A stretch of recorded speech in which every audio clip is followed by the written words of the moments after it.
Did your team go all in today's trade deadline? Did your team fold at the deadline? Did they bluff? Did they call? Whatever they did today, we have it covered.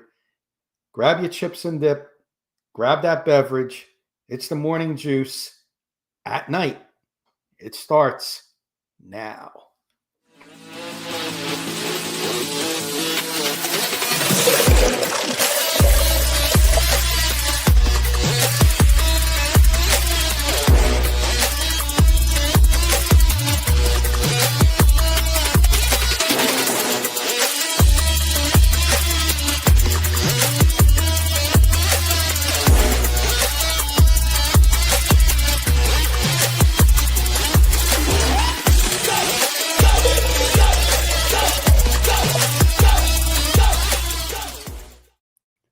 Good evening, football fans. Yes, it is the Morning Juice special at night version, trade deadline episode.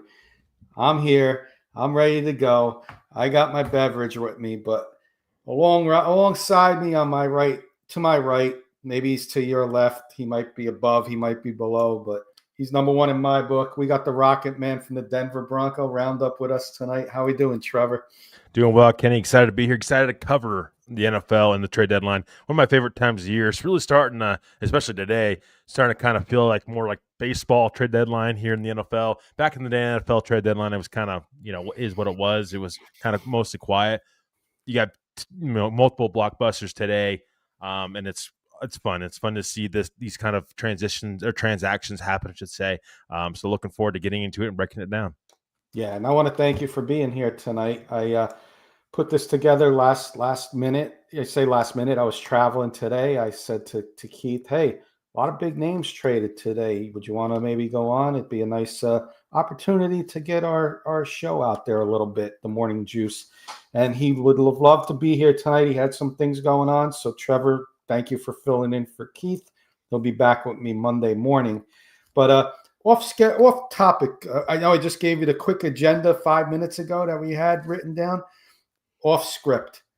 I'm a Giants fan. I got my Giants hat on. I'm not wearing any jerseys today. The hat's enough. Bronco fan, you guys are doing well over there. Neither of our teams made a move today. I'm go first with my Giants. Am I happy about it? And you think about it, what you want to say about your Broncos.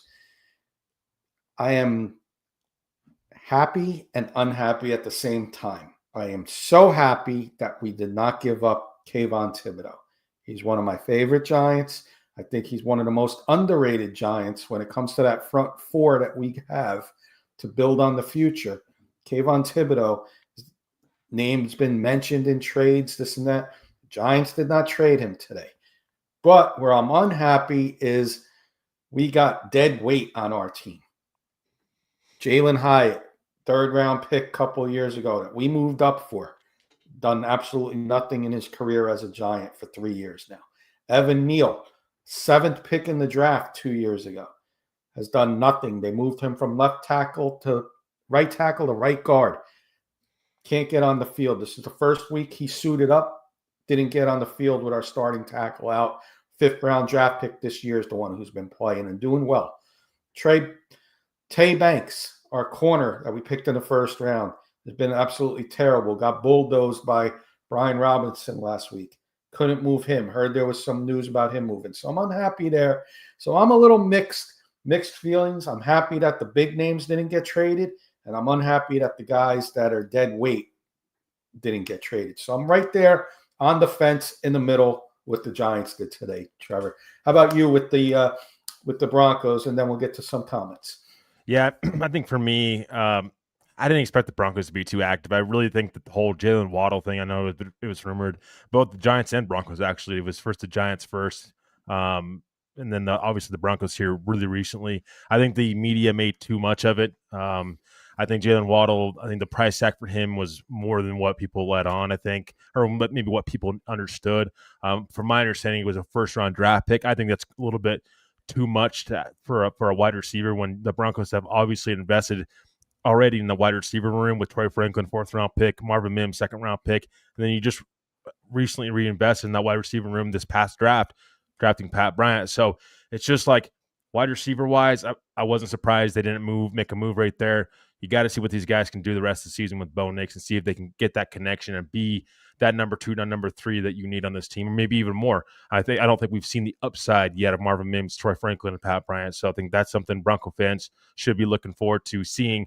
But for me, if the Broncos are going to go out and make a move, I think it needed to be at tight end. And I think that's the opportunity that they missed at once again, Kenny, if I'm being honest. If I'm going to criticize the Broncos front office and Sean Payton's going to be not going out there getting that inline tight end, TJ Hawkinson, some of those guys like that. Njoku, I know he'd be a little bit tougher to get, but guys like that, because I don't trust Evan Ingram to be able to stay healthy long term.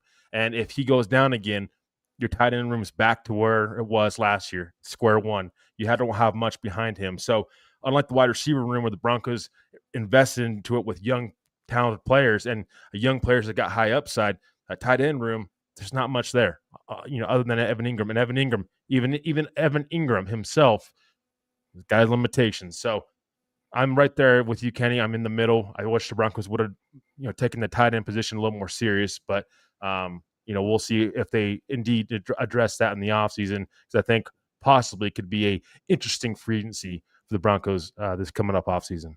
Yeah, and petrified as a Giants fan. I know Evan Ingram. If you look at his history, he doesn't play full seasons. He's had one year where he played a full season, and he was never on playoff teams. So he's got to play. If the Broncos are going to go to the Super Bowl, he's got to play 20 games. He's got to get into that. Well, he missed a couple games, so you're looking at 17, 18 games from him this year. That's a lot. But let's hit the comments, because I did forget an important part of our daytime that we do on the daytime. I want to cheers everybody. We got Adam and Kayla saying, "What's up, family? Go Broncos." Graham, good friend of ours, helps out on K&K, my other show. Waddle to Denver was a pipe dream, but it's nice to hear that they at least called. Good point. Adam and Kayla saying, "Kenny and Trevor, you rock." Thank you. There's my co-host and host of the founder of the Rocky Mountain Sports Network. Good evening. Got some Swiss Miss dark hot chocolate in my cup for an evening morning juice. Pearl saying hello. What's up, Pearl? Thank you for joining us. We got Graham saying one of those Ravens tight ends would have been nice.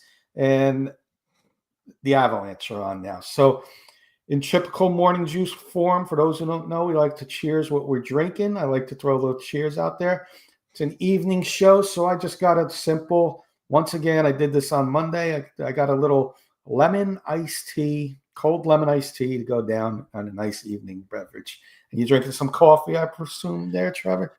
No, it's like 8:30 at night here, so I'm probably better lay low on the coffee, at least for tonight. Had plenty, though, throughout the day today. I am drinking water now. I know I'm a little plain Jane right now with water. I get that, but had a glass of milk when I got home, too. So I've had a different mixture of things, but nice cold glass of water is always great to have at night, too.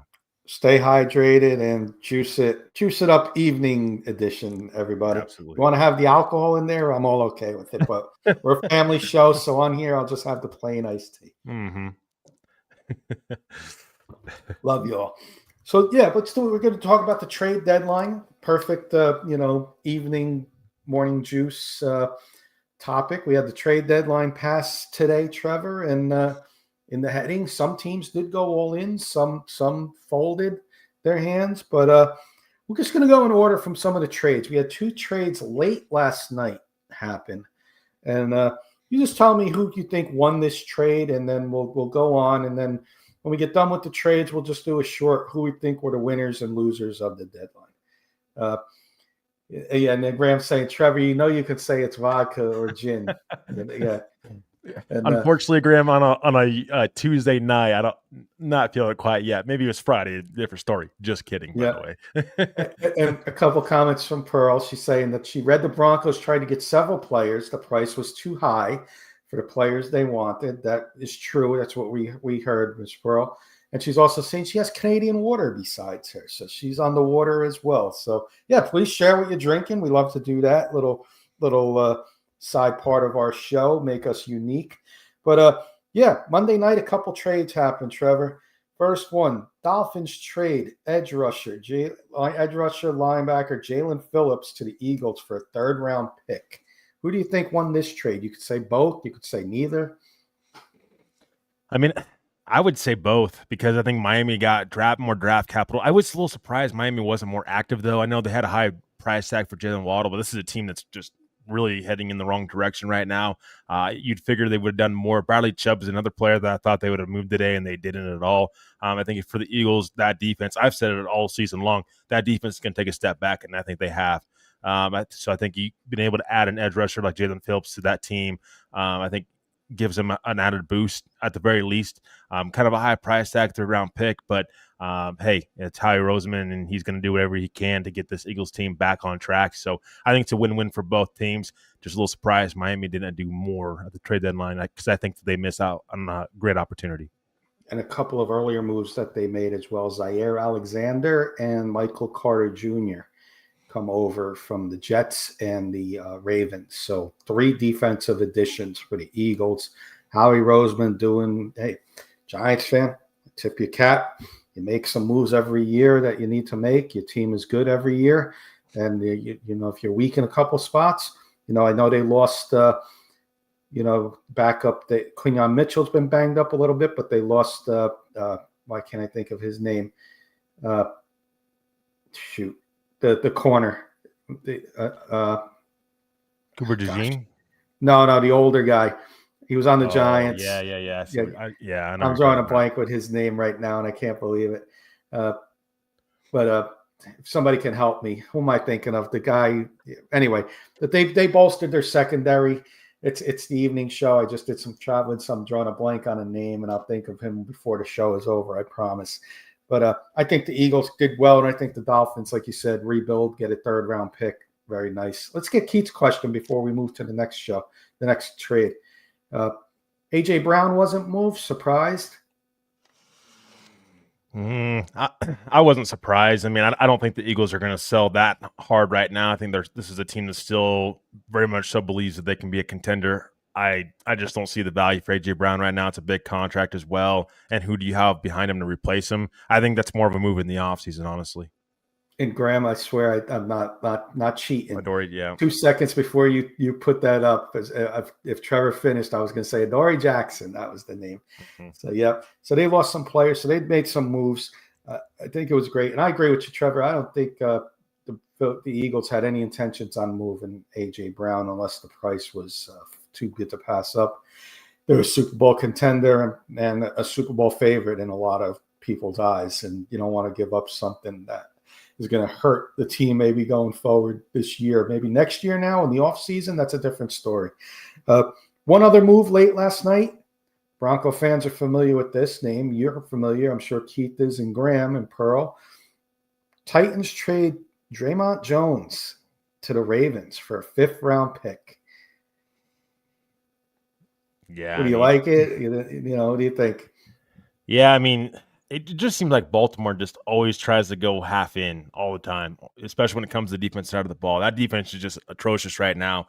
I think they could have always added more. I would have won after a more premier pass rusher on that defensive line. Draymond Jones is, I mean, no disrespect to the guy because I think he did a lot of great things with the Broncos, but since he's left Denver, he's kind of just been on the roll going to different teams, and that's not a good thing. So, I think Draymond Jones, at least there's an opportunity for him to contend and be on the Ravens. But if you're the Ravens, again, it's just like you're going half and half. I mean, it's Lamar Jackson, and Derrick Henry. These guys aren't going to continue to – I mean, these guys are going to – you're in contention window with these guys is what I'm trying to say. You probably should take advantage of that and try to go be a little more bolder with a move to add a pass rusher. But nevertheless, I think couldn't hurt for Draymond Jones. Hopefully he ends up sticking with the Ravens for a little bit.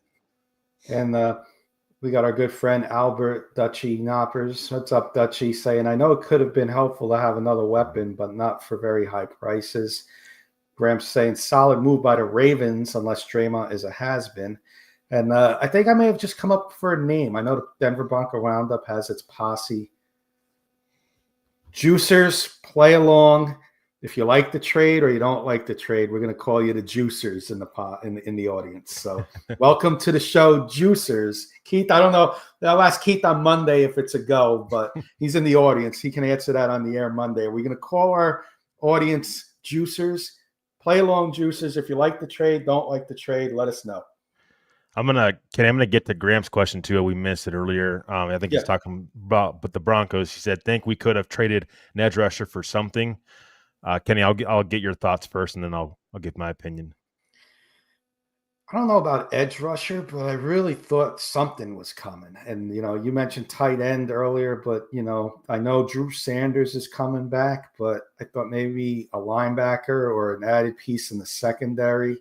Didn't have to be a huge name. It didn't have to be the first round pick name, but a fifth round pick, a backup player. I thought something was coming, but not sure.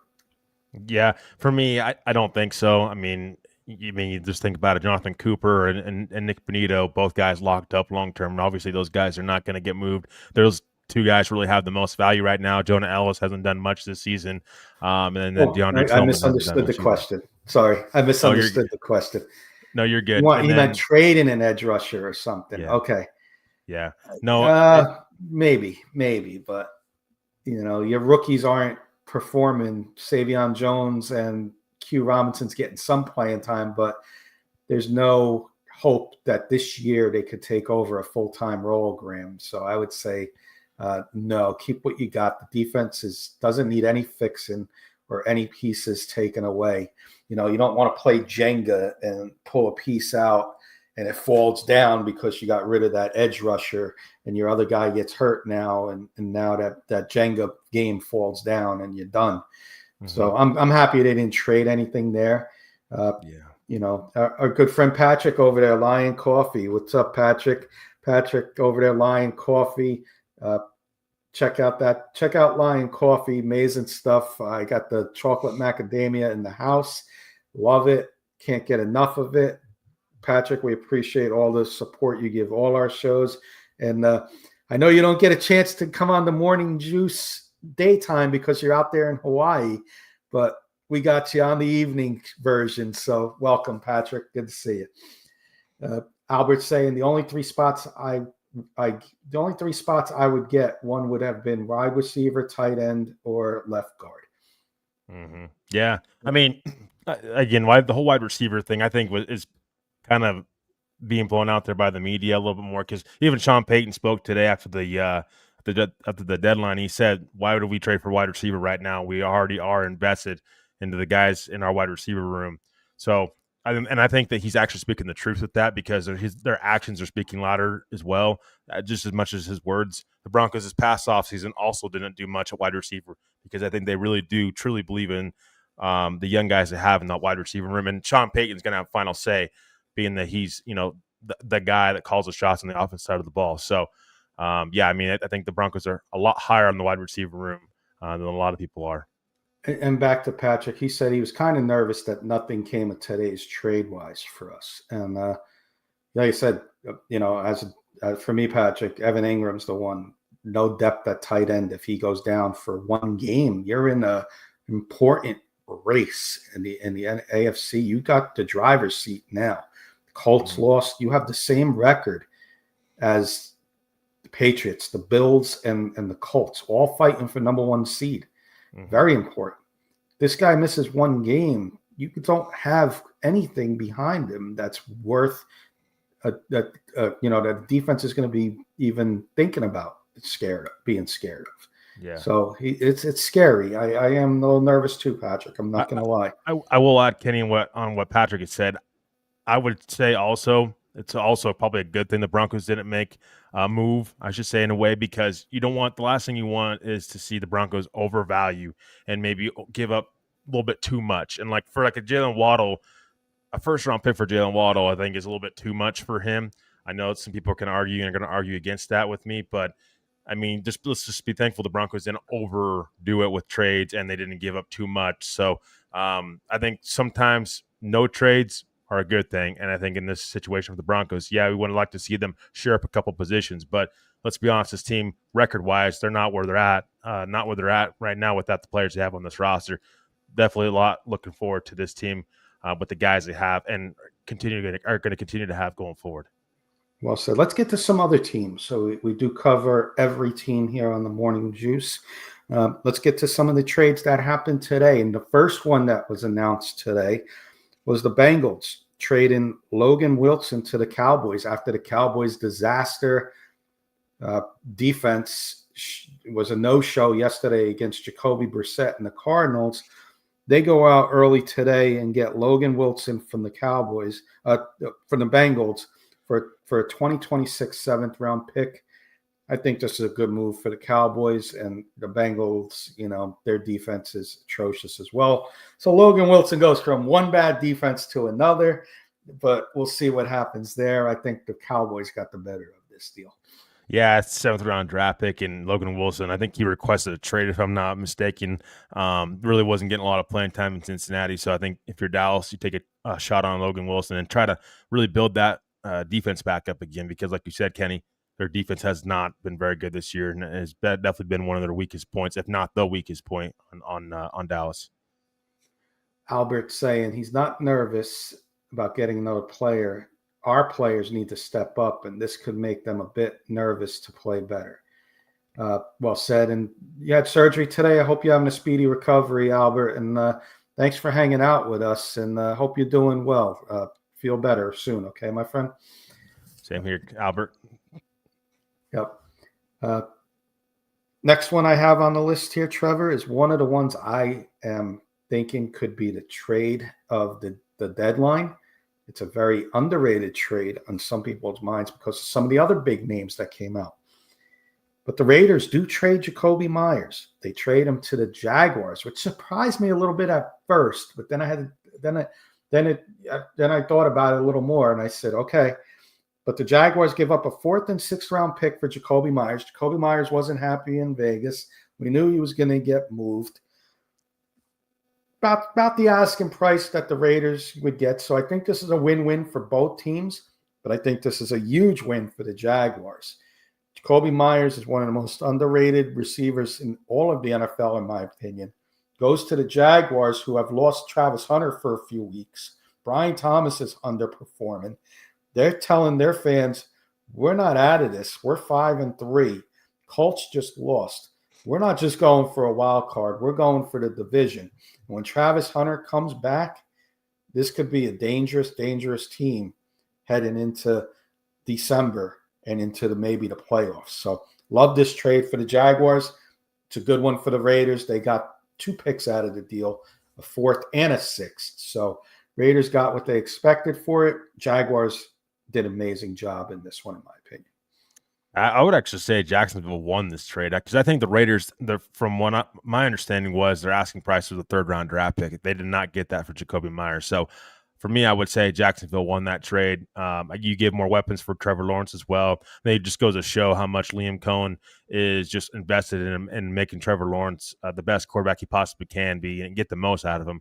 Adding another weapon to his arsenal is definitely going to help, I think, Trevor Lawrence. So I actually think Jacksonville got a pretty nice deal out of this. Jacoby Myers, when healthy and on the field and happy, he's actually can perform pretty well. And so I think he gets a great opportunity in Jacksonville. The Raiders, 4th and 6th, not bad value for Jacoby Myers, but I don't think they got the 3rd-round pick that they were desiring to get for Myers. Keep an eye out when we start doing our mock drafts and pickers in draft show.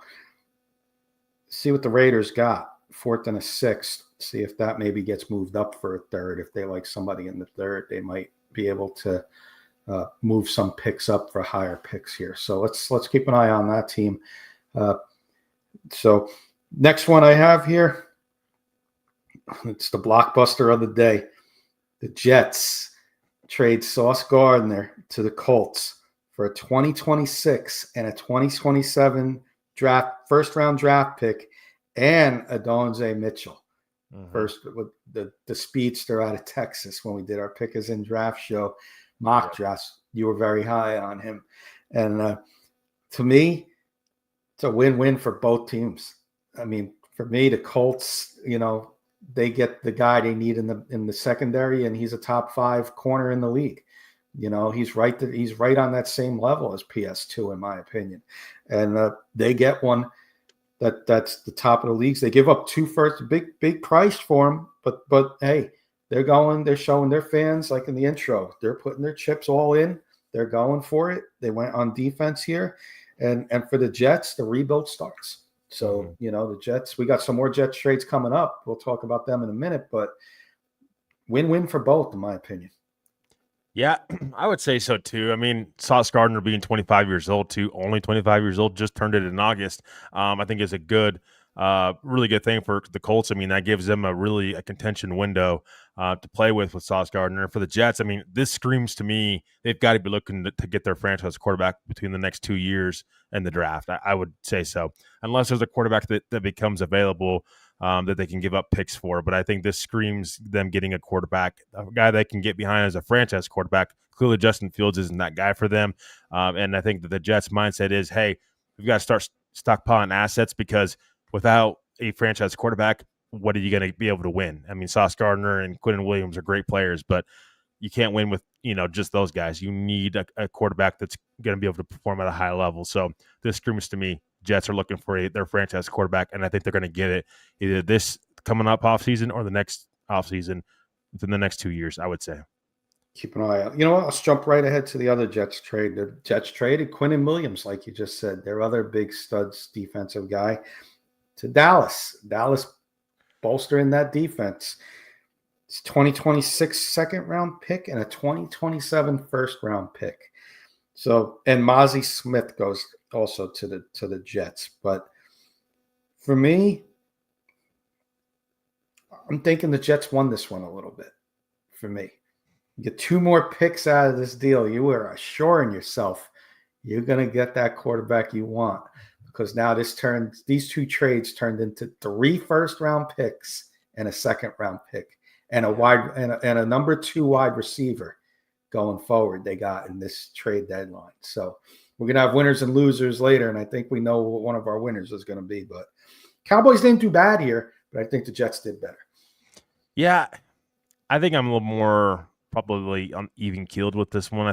I mean, with the Cowboys, they got Kenny Clark too in that Micah Parsons deal. So you're talking about them really shoring up that defensive line, getting Quinnen Williams. I think it's clear what the Cowboys are wanting to do, stop the run. And Quinnen Williams also gives them a pass rusher too that they can up the middle, they can get after the quarterback. So, I mean, for the Jets, I mean, you have 5 first-round picks for the next 2 years. That's why I say they've got to be searching for the next franchise quarterback, and it just screams these 2 big blockbuster trades they made. I think it's pretty even keel for both. And for the Cowboys, I mean, you have Dak Prescott. I mean, you got to be able to contend with him over the next couple seasons, or that rebuild might be happening in Dallas here pretty soon. So Jerry Jones, I think he's pushing his chips all in, and Dallas also keeps their 2 first-round picks actually in this year's draft. They got that first-round pick from Micah Parsons this year, and then they have their own first-round pick this year. So them having 2 first-round picks this year on top of getting Quinnen Williams, I think I'm a little more probably on the Cowboys side if I had to lean in a direction, just because how good of a player Quinnen Williams is, and Dallas was able to keep their 2 first-round picks in this coming up draft, and they only had to give up a second-round pick this year and a first next year. So I'm probably leaning more towards the Cowboys side in this one as far as who won the trade. Fun little debate that we can have here, because I like this what the Jets did here, but that 2026 second round is going to be an early pick, because unless the Cowboys, even if the Cowboys go 500, that's still going to be an early second round pick for them. So the Jets, I'm itching already. I'm waiting for those draft books to come out. I'm going to start mock drafting my Jets first round picks, because they're going to have a bunch first to second round picks, and Darren Moogie going to have a good chance to rebuild this Jets team. So like what he did. Keith wants to know if there was any special teams coaches on the trade market. Joe Judge may be out there, Keith. I'm not sure. I think he's over there in Ole Miss, if I'm not mistaken. I was going to say Joe Judge, the old Giants coach, I'd give him to you for a bag of shells. Keith's also saying almost trading Parsons for Williams plus a kicker. Yeah, but with that first round pick this year, I mean, the Dallas still has the Packers first round pick. It's going to be probably a later first round pick, but they still have 2 first round picks. Even giving up the second this year, they still have a good amount of assets. So they can still add players, trade up up into the draft, or even trade for another player. So that's why I say I'm a little more on Dallas' side with this, because that 2027 first round pick is a ways away, and Dallas still may be a playoff contender by then. Who knows what they're going to add? So I got to give credit to the Cowboys a little bit more on this one. I think they actually, again, if I had to lean a direction, I think they won the Quinnen Williams trade, because Quinnen Williams is a really really good player, all pro caliber defensive lineman. Fair enough. Couple small trades that I'll just mention. We won't really talk about them too much. Browns trade Joe Tryon Shorinka and a 7th round pick to the Bears for a 6th round pick. He's an edge rusher. And a smaller name too. Watch out for this name, because I said the Chargers, they've been hurting on the offensive line. Joe Alt goes down at the deadline. As the time was ticking, Saints trade offensive lineman Trevor Penning to the Chargers for a 2027 6th round pick. And then one more big trade, big name that was mentioned. See you, Patrick. Thanks for hanging out with us. Go check out Lion Coffee once again. And we'll see you hopefully tomorrow. I'll be around tomorrow. K&K will be doing some stuff. Hope to see you there. The Saints do trade one of their wide receivers. They trade Rashid Shaheed to the Seahawks for a 2026 4th and 5th round pick. This was the one, in my opinion, Trevor, that was the most lopsided. Mm-hmm. Seahawks won this trade by far, in my opinion. By far. A 4th and a 5th round pick. You can't tell me Rashid Shaheed's value wasn't higher than that. I'm thinking 3rd pick, either a 3rd round pick or a 4th round pick, a 4th and a 5th, like maybe a 3rd or 2 fourths, but not a 4th and a 5th for this speedster. Seahawks, Jackson Smith and Jigba's having he could arguably be in the argument of best receiver in all of football. Definitely top 5 with Jefferson and Chase. He's right in that league this year. Sam Darnold's having another monster year. I think they found out Cooper Kupp may not be their answer as their number 2 guy. They go out and get Rashid Shaheed, and I think this is a home run move for the Seahawks. Only cost them a 4th and a 5th, and I think the Saints may they buy high and they sell low. The Broncos gave a 4th round pick for Devon Bailey. He hasn't done much over there. Got a 4th round pick for Devon Bailey in the preseason, and he hasn't done much over there. And now they sell Shaheed for a 4th and a 5th when I thought he could have been a little higher. So they're buying high and selling low, in my opinion. So Seahawks, good job, and Seahawks are a contender. Yeah. I'm going to call them a contender. I will say this. I'm a little more on the Saints side of this one. I think Shaheed, don't get me wrong, very speedy wide receiver. I think he's going to help Seattle, but he's going to the final year of his contract. I mean, the Saints could have just held on to him and got nothing for him, and they still were able to get a 4th and a 5th round draft pick for him. I think that's pretty decent value, because Shaheed, as good as a wide receiver he is, he's not elite by any means. And so if you're the Saints, you're a rebuilding team anyways, you didn't have to trade Chris Olave, and you still were able to get assets.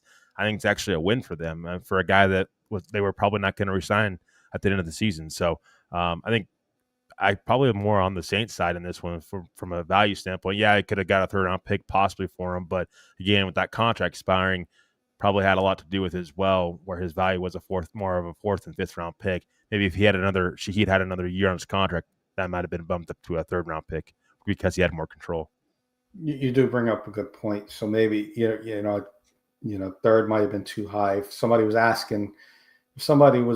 offering a 3rd, they would have jumped on it. So I'm guessing the offer was maybe just a 4th, and the Seahawks came in with a 5th on top of the 4th, and that's maybe what was the selling factor. Broncos could have been involved in there, and maybe it was just for a 4th, or they wanted to give them 2 5ths. I know they got some picks later on, but that was probably the best price they got, and they took it. And you do bring a good point up there. The Did you want to say anything about our sponsor? Like, I know we can improvise. We don't have the official words in front of us. Yeah, we'll talk about Morgan Trinkets.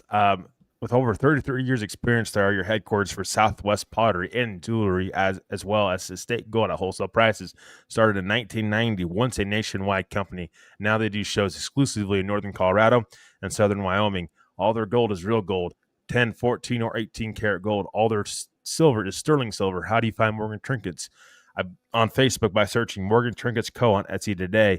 If you catch Morgan Trinkets at one of their shows, they'll take all major credit cards on eBay. They take PayPal, and all orders are shipped free over $50. Check out Morgan Trinkets. That's Morgan Trinkets Co. on Etsy today.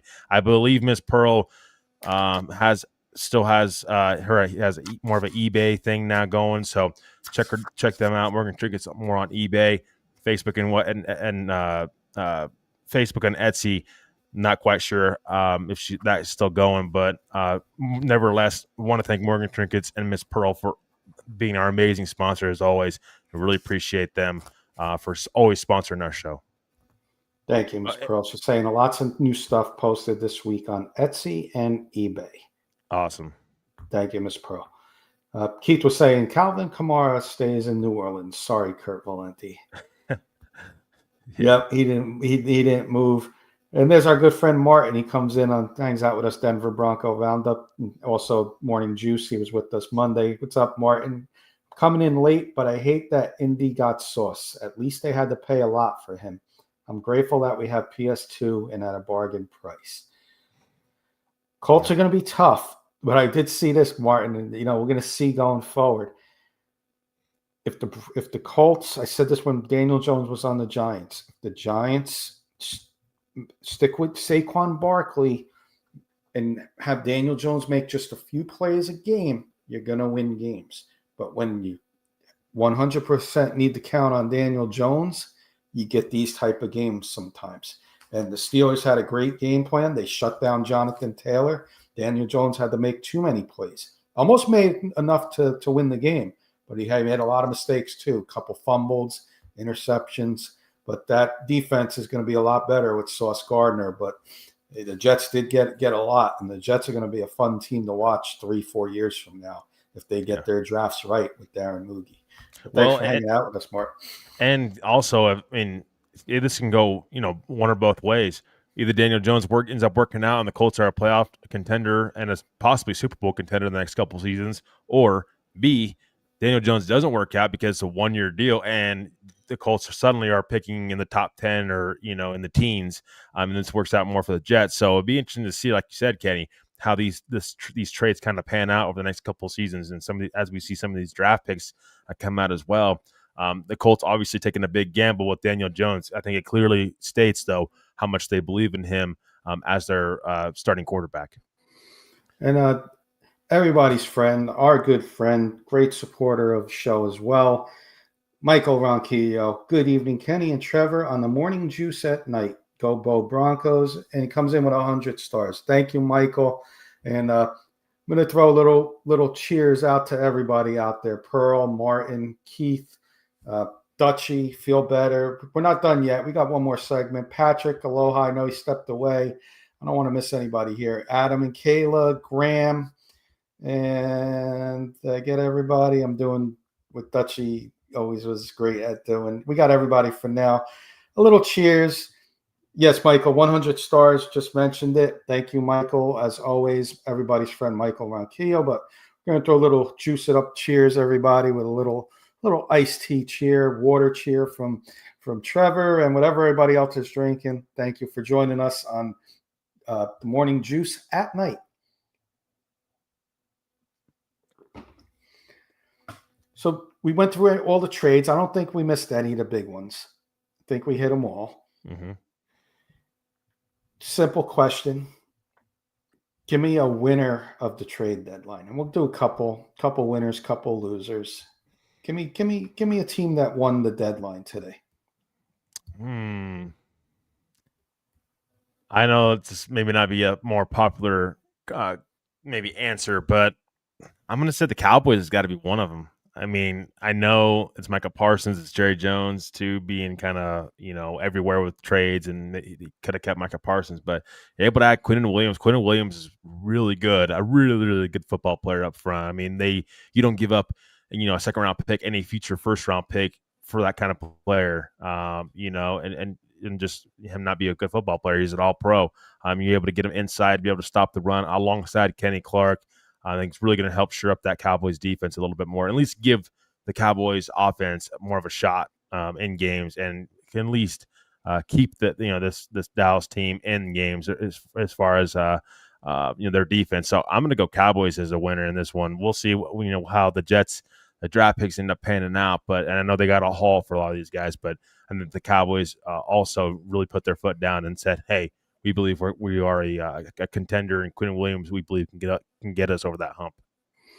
And for those just tuning in, play along, please. And those that have been in the audience, please play along. Give us your winners. But Denver Bronco Roundup has its posse. I don't know yet, but a name I'm going to call you guys tonight.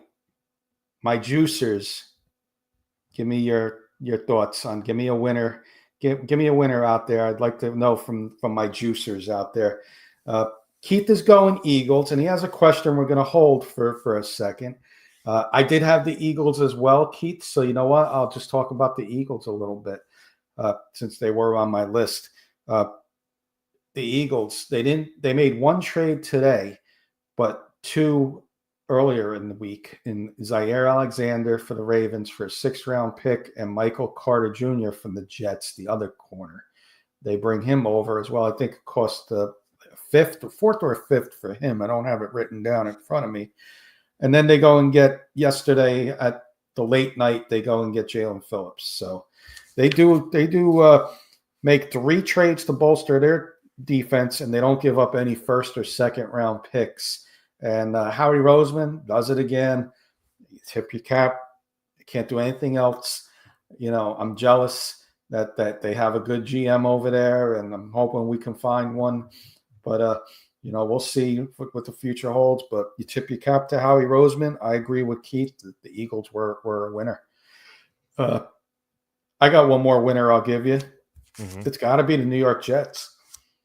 This team is going to be fun to watch draft time. And even if they win 2 games next year, I am going to be locked in to see what they do at the draft in 2026 and 2027.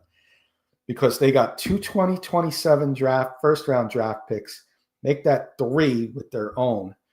They got 2 first-round picks coming up in this year's draft. One being from the Sauce Gardner trade, and one being their own. And they got 2 second-round picks in this upcoming draft. Plus, they got that speedster and now a true number 2 wide receiver on the Broncos alongside Garrett Wilson. This Jets offense, they keep Breece Hall. This Jets offense just got some life to them, and team that's going to be fun to watch in the future. So, Darren Moogie, hats off to you. Got to get the draft right, but you won the trade deadline for me with all these trades and getting all these value picks for a team that's rebuilding. And a team that wants to rebuild, this is the way to do it. Darren Moogie, you're a winner today. Yeah, I would also agree with Keith. Jacksonville, I think, would be probably the next winner for me. I think that Jacoby Myers trade is actually really good for them. And I think the value that they had to give up for him, I don't think was what the Raiders were asking for. But I think, again, Jacoby Myers wanting out, I think had a lot to do with it as well, why they moved him. So I would say Jacksonville. I think this trade could, at the very least, can't hurt Trevor Lawrence's chance at continuing to be, the quarterback that Liam Cohen wants him to be. So I would say Jacksonville's got to be one of those winners for me. Nice. Any more Jacksonville and Seattle, like Keith is saying, that one I would say too, with Shaheed and Darnold in a competitive NFC West. Their defense is pretty darn tough, and that home field advantage is one of the hardest. Got a name coming in. I'd like to say hello, Dom Mars. I'd say every team that made a trade added something and they thought will help their teams. Colts, for example, Jets got a lot of value. Dom, thanks for hanging out. Agree with you. Colts did what they Colts. If you're going to push all in, hey, you think you got a Super Bowl team winner, you go and make that big move, and they did. And the Jets getting that value, man, that is going to be a fun team to watch. If they don't get the quarterback this year, there's one in 2027 that people are eyeing to be the next superstar, and that's Mr. Arch Manning. Just calling that name out there. That's a name to watch too. So Jets are going to be a fun team to watch in the offseason and come draft time. Martin saying talent isn't the Jets' problem. They've broken from the top down. Until they fix that, no amount of draft picks is going to fix that. They need to bring in, I don't know if Aaron Glenn's going to be the answer, but they really need, I know the owner's an issue there. Martin's right. The talent's not the problem. They got to find the right coaching and right pieces to fit there. And when you're in New York, it's tough. If you are not that person, Robert Salah, not a good head coach, great coordinator. Aaron Glenn, I thought they should have went offensive coach in this turnaround, but they went Aaron Glenn. A lot of questionable stuff he's doing. Is he going to be the answer? So, well, I would say also, Kenny, I think that this solidifies Aaron Glenn's going to at least get another opportunity with the Jets next season. I don't think you can fire him now after you just traded Quentin Williams and Sauce Gardner away.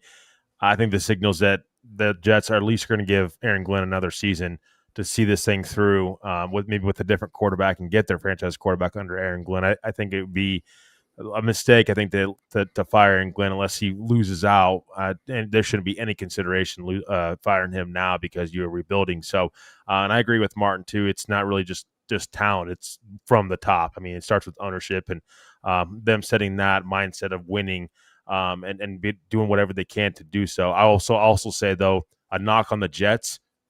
I don't agree with them not trading Breece Hall. Expiring contract this season, free agent in the offseason. I think that you should at least got something for him, unless they're going to try to re-sign him long term. But I'm not sure that they're going to go in that direction. If they don't re-sign Breece Hall, I think it's a lose kind of situation for the Jets because they could have added even more value by trading guy like Breece Hall. Couple losers from Keith, and I'm more on Keith's page with this Cowboys loser. I know you got him as a winner. You let Parsons go for a song and then go pay for Quentin Williams when Jerry just said they need to surround Dak with talent. I did watch Dak Prescott get pressured a lot in that game yesterday with the Cardinals. The Cardinals are good, but Walter Nolan was a beast, man. Remember how much we loved him? Oh, yeah. First game that he played, for those who don't know, the name Walter Nolan, rookie out of Ole Miss, was hurt.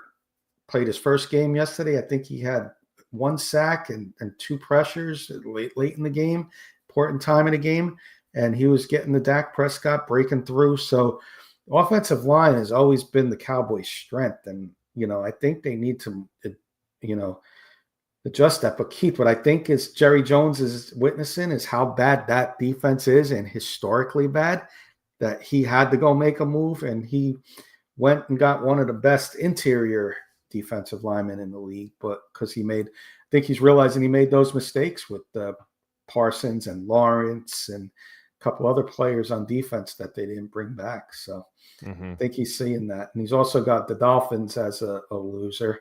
Michael's saying Vance Joseph, a defensive coordinator coach, not a head coach. Keep saying Dolphins need to rebuild. I will say Vance Joseph is probably going to be in head coaching consideration once again this offseason. If this team continues to stay on track the way they are, I think he's going to be a little more hotter commodity than what some think. But yeah, I agree with Keith too on the loser. Dolphins, absolutely for me, are a loser. I thought they should have traded more and had more of a fire sale. Maybe I could understand holding on to Waddle for a higher draft pick, but keeping Bradley Chubb really made no sense for that team. Right. I got a couple losers myself. I'll do mine quick. I'm looking at the time, and we'll take our time. I'm going to do a couple quick, and then there's one I definitely want to talk about a little bit. I got the Bills as a loser. I think they needed a wide receiver. If they want, Josh Allen does Josh Allen things, but there's Keon Johnson's okay, but you know, you got Shakir there, but no true number one wide receiver. And I thought they would be in play. And a Waddle would have been tough because same division, but maybe Olave was off the board, but you could have brought in maybe a Calvin Ridley, a DJ Moore, you know, that kind of name. I think would have been a big improvement for Buffalo, and you know, I'm surprised they didn't make a move. So I'm going to call them a loser at the deadline. And then the other one I got is my Giants as a loser. And then I want to talk about one at the end. Giants, I thought they needed to sell Evan Neal. You're telling me nobody in the league wants Evan Neal, seventh pick in the draft just 2 years ago. You give him a 7th round pick, and you got a guy that maybe you can develop into a guard or a tackle, swing man off the bench, you know, or Jalen Hyatt or even Tay Banks has no value in this league. So I think there might have been a freeze on trades today. Maybe our owner said, you know, wish him well. He's sick, but he may have said no trades today, Joe. And he just didn't want to, he doesn't want to deal with firing a GM mid-season and having to deal with that because he's sick. But Joe Shane might be having his last days as a Giants GM. And by not making any moves, smaller moves, I think tells me there might have been a freeze on some stuff today. I agree with that, Kenny. But also, I wanted to mention another team we haven't mentioned yet as a possible loser. That I think a team that maybe should have done a little bit more or could have done a little bit more, and that's the New England Patriots. I mean, how do you not add a wide receiver to this room? Jacoby Myers would have been a good addition to that team. I mean, I know that they're a team that's trying to build to the draft. I get that, but I mean, Drake May is playing out of his mind this year. Play one of the better quarterbacks in the NFL right now.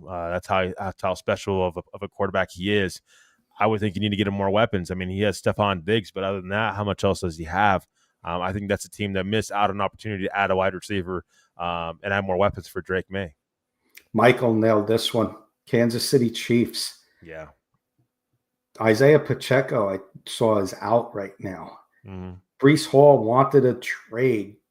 Chiefs could have made. I don't know if you don't know if the Chiefs made a call and tried to lowball the Jets, but if I'm the Chiefs and I need a running back and I got a guy that wants to get traded and the Jets are selling everybody, I would have tried to do everything to get Breece Hall over here. He's an upgrade from Isaiah Pacheco and Kareem Hunt, in my opinion. And I think they missed the ball there. And the Chiefs usually don't miss the ball on too many opportunities. This could have been an opportunity missed by the Chiefs. I like Martin. For a loser, I have the 49ers. They needed a wide receiver, and they let Rashid Shaheed go to the Seahawks instead of getting them themselves. They are battling a lot of injuries. Ayuk hasn't smelled the field. Pearsall's been hurt. You know, McCaffrey's healthy now, but he's always hurt. Kittle was, hobbling a little bit on a couple of those hits in the Giants game. He was blaming it on the field. So this is a team that's not healthy, and we know their defensive injuries. So maybe even on the defensive side, Martin, besides wide receiver, they could have maybe gone after a linebacker or somebody, not having Fred Warner there for the rest of the year, and they're in contention for that division. So yeah, it's a good one, Martin. I like that. Keith saying good call on the Patriots. Does that put the Broncos in the same boat? That's the team I wanted to talk about real quick, Trevor, as I'm looking at the time. Talked about it when we talked about your Broncos. We got some Bronco fans in here. I think they needed some depth pieces.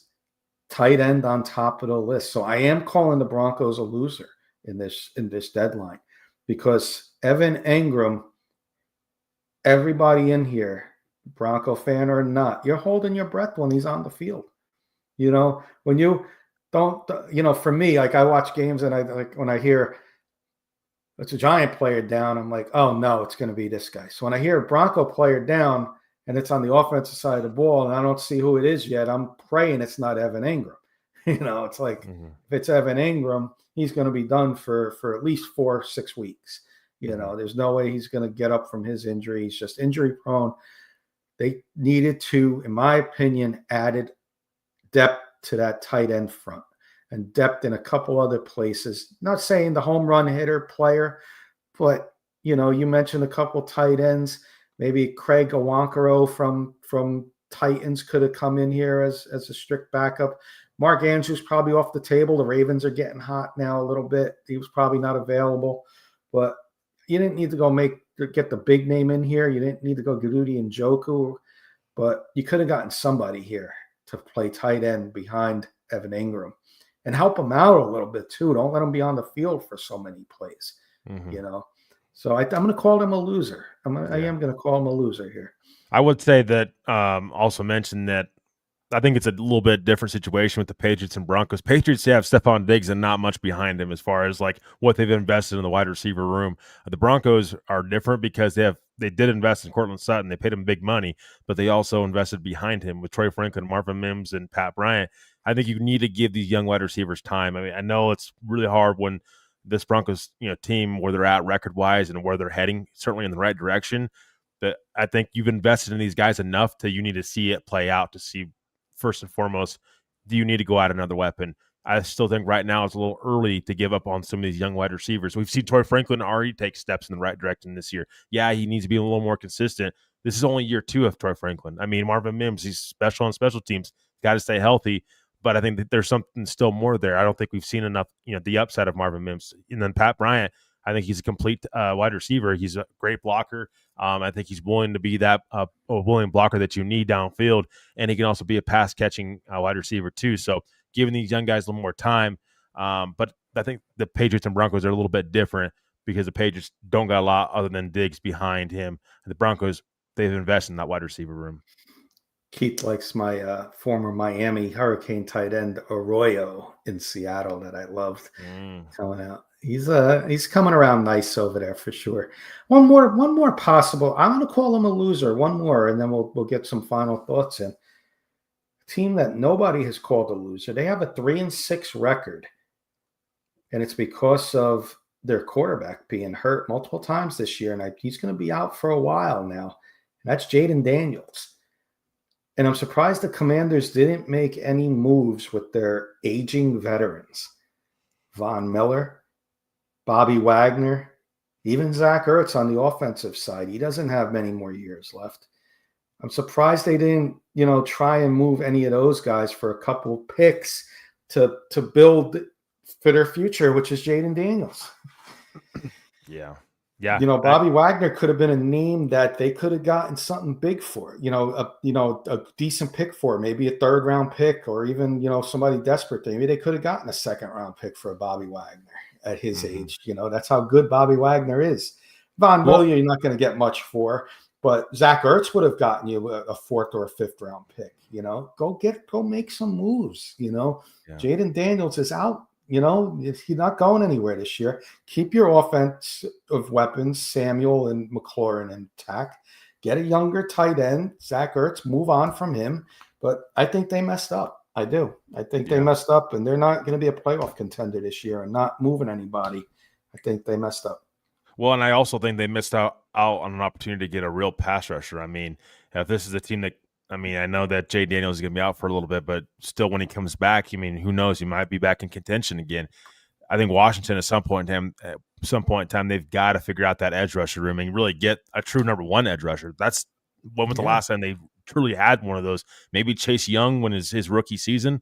It's probably the last time they had it. So that's a team that they've got to be able to fix that edge rusher room and find a true edge rusher. And I wouldn't even mind it if they made a smaller trade for an edge rusher today that chooses to stand pat and not do much. Yeah, I don't really like that word with what their season is looking like so far. No, and they're not happy with Dan Quinn over there. And by keeping Jaden Daniels in a 38-7 game with 7 minutes left, they're pretty unhappy with him over there. But I say that all the time.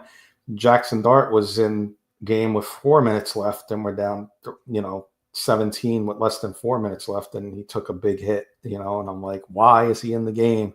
But, they keep him in the game, and that's what happens sometimes, unfortunately. I like this from Michael, and then we'll get our closing thoughts in. Denver Broncos did have a trade in the works with the Green Bay Packers tight end Luke Musgrave, but Tucker Kraft torn his ACL. That trade went out the door. Yeah, go ahead, Kenny. Sorry. No, I was just going to say, I did not know that, so I appreciate you telling me that. Luke Musgrave, that type of tight end move that I say, a little better than what you got, knows his role is going to be back up here. If he needs to come in for a couple games, he's an option. He's not going to be, oh my gosh, that 100-yard option. You're not going to, I don't need that. That's what Evan Ingram's here for. Yeah. Luke Musgrave would have been a nice backup, play 10 to 15 snaps. And I think I would have been the type of tight end I would have liked the Broncos to get today. I mean, and I heard that too. Again, he's a depth piece. I mean, I think what Denver needs to do, especially this offseason, they really need to go hard in that tight end room, because Evan Ingram, yeah, he could be good for the next 1 to 2 years, but you really need to find your tight end long term to pair with Bo Nix. I mean, look at a lot of the tight ends that are really elite around the league, and we're even seeing that with Tyler Warren, who just came out of this past draft. You've got to be able to draft tight ends, and I don't know why Denver they have not been able to find their tight end. It seems like since Greg Dulcich, when they took that chance on him. So they really need to take a chance on another tight end, get a younger tight end, and really try to find a really complete tight end that can play in line and also be a vertical threat downfield. That ideally is what the Broncos need. Evan Ingram, probably more of a shorter term piece. Long term wise, you need to try to develop a tight end. And Sean Payton in the past has done that with guys like Jimmy Graham. Well, absolutely well said, I should say. Question Keith asked earlier, way earlier, and I almost forgot about it. Real question for Trevor. What player that was traded would you have wanted for the Broncos? Ooh. Player that was traded. And juicers that are Bronco fans, please answer that question as well. That's a great question, Keith, because players that were actually traded today. See, like Rashid Shaheed. I'm going to look at my list. Like Rashid Shaheed probably would be a player that I know a lot of people wanted. I was against it. I just don't think. I mean, what were you really upside wise going to get out of Shaheed? And when you also have other mouths to feed in that wide receiver room, you would have had to give up, maybe a 4th, 5th round draft pick. Maybe you're giving up one of your young wide receivers. Still think that's too much for Shaheed. But even if you give up like a 5th round pick for him, where does he find playing time in this offense? That's the next question that you got to ask yourself. So for me, this might sound bold, but I'm higher on Quinnen Williams. I mean, if the Broncos were ever going to trade a premium draft pick, Keith, I would have at least considered Quinnen Williams. I know they got DJ Jones. I know they got Malcolm Roach, but you know how much I want a nose tackle up front and also a guy that can get after the quarterback. Quinnen Williams can do that, and he's still really young. I mean, so that you're getting the value there. Imagine Quinnen Williams on that defensive line alongside Zach Allen and JFM. I mean, Quinnen Williams, I know it's a little bold of a name for where the Broncos are at, but I still would like to really shore up that defensive line, because I've seen the Broncos in the past with the same defensive line giving up big games to elite running backs. We just seen it with Jonathan Taylor this year. It still remains a concern for me as the season progresses and we get into the playoffs. I'm going to drive Keith and maybe some other Bronco fans crazy here when I say this name on a player that was traded today. Give me Sauce Gardner on the Broncos defense on the opposite side as PS2. Give them Riley Moss. If they don't want Riley Moss, they want a receiver. You got Riley Moss as a depth piece. But give me Sauce Gardner and PS2. Who's going to be able to throw on you guys? Think about how this defense will be better than the 85 Bears defense, the 2001 Ravens defense. But, on top of that, you're going to have to give up 2 first-round picks.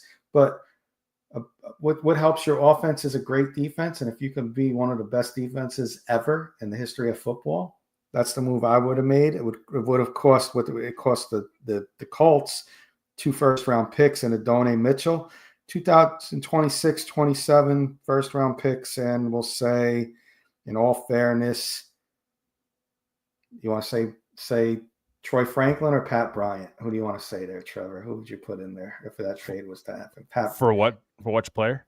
For Sauce, because they had to give him Adonai Mitchell. You got to give him Troy Franklin.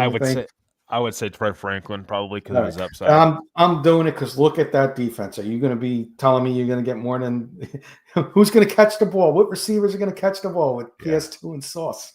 Yeah. So that would have been the one I would have went with, Keith. and Martin Jacoby Myers, that's a good one too. And I just, I was afraid with Jacoby Myers. Everybody else, the asking price was a 4th round, but you want Jacoby Myers, Broncos, it's going to cost you a 3rd round pick because they're in the same division. They don't want to get screwed. The asking price is probably higher with the division rival. And they probably wouldn't even have made that trade, honestly. When was the last time you seen a Raiders Broncos trade? No, that's what I'm saying. It's like Red Sox Yankees. You very rarely Yeah. see it. You see them once in a while, but not often because but you're going to bump that price up if your rival wants your player. Absolutely. So, anything else, Trevor? You want any winners, losers? Biggest name I think that I was shocked that wasn't traded would probably be Chris Olave. I did think he was going to get moved to Buffalo. That was going to be if I had one choice of a trade that didn't happen today, I was going to say Olave to Buffalo. It makes a lot of sense. But when Shaheed did get traded, I knew they weren't going to trade both receivers. It'd be too much. Who are you going to throw the ball to? Yeah, exactly. I mean, for me, I would say, and this is a team we haven't even talked about either yet, is Carolina. I mean, I thought they could have moved one of their running backs, the Chuba Hubbard, who really hasn't seen much playing time since Rico Dowdle, a guy I was really high on this past offseason, one of the Broncos to go after, actually. He's doing really well there. So I thought Carolina missed an opportunity to actually trade one of their running backs and get some value out of those guys. And it's for a team that's kind of looks like middle of the road this year. Who knows if they're going to be a playoff contender this year. I still don't think so. I still think they're a couple seasons away. I thought that was a team that missed out on an opportunity to be sellers this year at the deadline. And then also I'll give out a player that I think is a loser today, like from what transpired today, I should say. And that's Justin Fields. I mean, with the Jets, I mean, what bigger slap in the face can you possibly have than for the Jets to acquire 5 first-round draft picks? Obviously, they're going to go after their franchise quarterback. You're probably not going to be their long-term guy. It's got to be a tough day for Justin Fields, and I feel bad for him, and hopefully he'll land with another team. But Justin Fields, I think today is probably one of those bigger losers from a player standpoint. And Keith saying Max Crosby could have been moved, maybe 49ers. That was a name. I was thinking of, like the Jets did with Quinn and Williams. If the Raiders wanted to sell, you start with Max Crosby and you get 2, maybe even 2 1s and a 2, or 2 1s and 2 2s. You would have gotten a load for Max Crosby if somebody was interested in him. And Raiders hold on to him, and they're in rebuild mode too, but not like the Jets. The Jets are in a nice position if they can get their draft things right, and their coaching right, and their front office right, and their owners right, Martin, and everything right. They do need a lot, coming from that area and knowing a lot of Jets fans that they've been a bad organization for many years. So I will say another team that could have and maybe could have possibly made a move for Max Crosby if he's available. It would have been Baltimore. I think that if the Ravens could have made a move for Max Crosby, now you're talking about taking that defense to the next level from an elite pass edge rusher and a pass rusher that can get after the quarterback. Max Crosby is that guy. Also would say Pete Carroll probably being there, as a Raiders head coach, has a lot of personnel say. I don't think he's moving Max Crosby anytime soon, but we shall see exactly if they decide to do that at any point in time in the offseason. It's going to be a fun offseason after all these trades end up turning out. Even for some teams that didn't choose to make trades, I think we're going to see it's going to be fun to see those counter reaction moves this offseason. Yep. Trevor, thank you so much for hanging out with me tonight. Keith, we'll see you on Monday for the morning juice, reactions to some of these players' first game with their new teams. We'll go around the league. We'll have blind rankings, etc. But I'm definitely curious to see how good the Colts are going to be with Sauce Gardner. This could be a game changer for them. And also curious to see how good the Eagles are going to be now. They just did well with those 3 moves, and everybody else that made moves, Cowboys and the Seahawks and the Jaguars. Teams made moves, so I'm curious to see how they do. It was a fun trade deadline. Juicers, our new friends out there, our new audience nickname. Great job as always. Thanks for the interaction. Thank you everybody for hanging out with us. Denver Bronco Roundup tomorrow, Wednesday. Trevor, you going to be with Keith and Jody, or because it's also going to be a pregame show with the game Thursday night? Yeah, well, I'm hoping to make it, but we shall see. Either way, I'll be back. If not, I'll be back Thursday night for that post game show that We got a we're post always game Thursday night as well. So definitely a change of schedule, everybody, this week. So keep an eye out for us Thursday night. And also tomorrow night, going to be a pregame show, a little different show on this Wednesday. So look forward to seeing everybody. As always, juice it up, everyone. Have a good night. Thank you for joining us on the Morning Juice at night. Good night, everyone.